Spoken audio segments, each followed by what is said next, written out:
আলহাজ কারি রাহাত আলী বিশ্বাস বক্তব্য রাখবেন। আলহাজ কারি রাহাত আলী বিশ্বাস।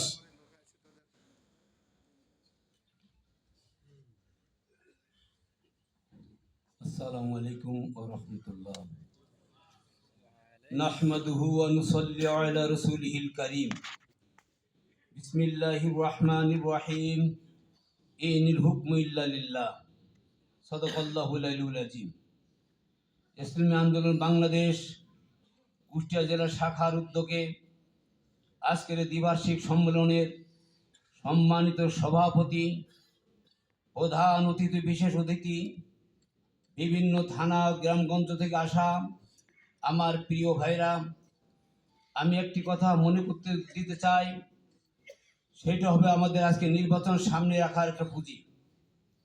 আমার মনে পড়ে আমাদের নায়েবে আমির হযরত মাওলানা সৈয়দ মোহাম্মদ ফয়জুল করিম দামাত বারাকাতুহু উনি বলেছিলেন, ব্রিটিশকে তাড়ানো হলো, শত শত আলেমের লাশ ঝুলল গাছে, কিন্তু ক্ষমতায় গেল সাধারণ শিক্ষিত ব্যক্তি। আলেম ক্ষমতায় যাইতে পারে নাই।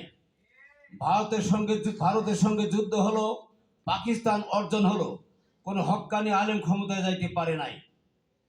পাকিস্তানের সঙ্গে যুদ্ধ হলো, বাংলাদেশের জন্ম নিল, আজ পর্যন্ত কোনো হক্কানি আলেম ক্ষমতায় যাইতে পারে নাই। নায়েবে আমিরের কথাটা আমার হৃদয়ে দাগ পড়েছে, স্বপ্ন জেগেছে। আল্লাহর জমিনে আল্লাহর হুকুম কায়েম করার জন্য মহান আল্লাহ পাক তিনি হুকুম করেছেন, আর এই হুকুম বাস্তবায়নের জন্য যুগে যুগে নবী রাসূলগণ চেষ্টা করেছেন। নবী রাসূলদের পরে সাহাবায়ে কেরাম, হক্কানি ওলামা, নবীদের ওয়ারিস, তারা চেষ্টা করেছে, কিন্তু এই সোনার হরিণ হাতছাড়া হয়ে গেছে। আমি মনে করে দিতে চাই, এখন পর্যন্ত হক্কানি ওলামা ক্ষমতায় না যায়, ইসিম দল করুক, যে দলই করুক না কেন, সাধারণ শিক্ষিত লোক যে কখনো কোরআন সুন্নাহর দ্বীন কায়েম করতে পারবে না। বিধায় আমি আপনাদেরকে মনে করে দিতে চাই, এটা হবে আমাদের পুঁজি। এবারে যে সময় এসেছে, আল্লাহ জমিনে আল্লাহ দ্বীন কায়েম করার জন্য রাজনীতি করছে নবী রাসূলগণ, সাহাবায়ে কেরাম, ওলামায়ে কেরাম, কিন্তু খেয়াল করতে হবে আমরা কত দূরে আছি। বাংলাদেশে যত রাজনীতি দল, একটা দলের প্রধান হক্কানি আলেম দেশে নাই।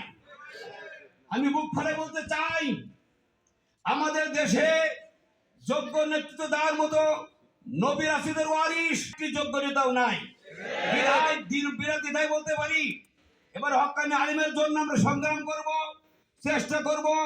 জালেম হটাও, আলেম বসাও। এবারে সংগ্রাম কোরআন সুন্নাহর সংবিধান, এবারে সংগ্রাম কোরআন সুন্নাহর সংবিধান। এই জন্য এই পুঁজি নিয়ে গ্রামগঞ্জের সমস্ত জায়গাতে আমরা তুলে ধরবো। একটি যোগ্য নেতা আমরা পাইছি। আমার মনে পড়ে গেল, আবার স্মরণ করছি, আমার সেনসপাত হাফেজ তৈদুল বললো যে যদি অন্য ভালো দল থাকতেছিলাম, আপনার চ্যালেঞ্জ করে মাঠে ময়দানে কোন দলের প্রধান যদি চরমান পীরের মধ্যে যোগ্য থাকে, আমরা চরমান পীরকে ত্যাগ করে সেখানে যাবো। আর যদি না থাকে, বাংলার সমস্ত মুসলমান এক ঐক্যবদ্ধ হয়ে এবার হক্কানি আলেমের দ্বীন আমরা দেখতে চাই। আল্লাহ রাব্বুল আলামিন কায়েম করেন। ও আলাইহিল্লাহ।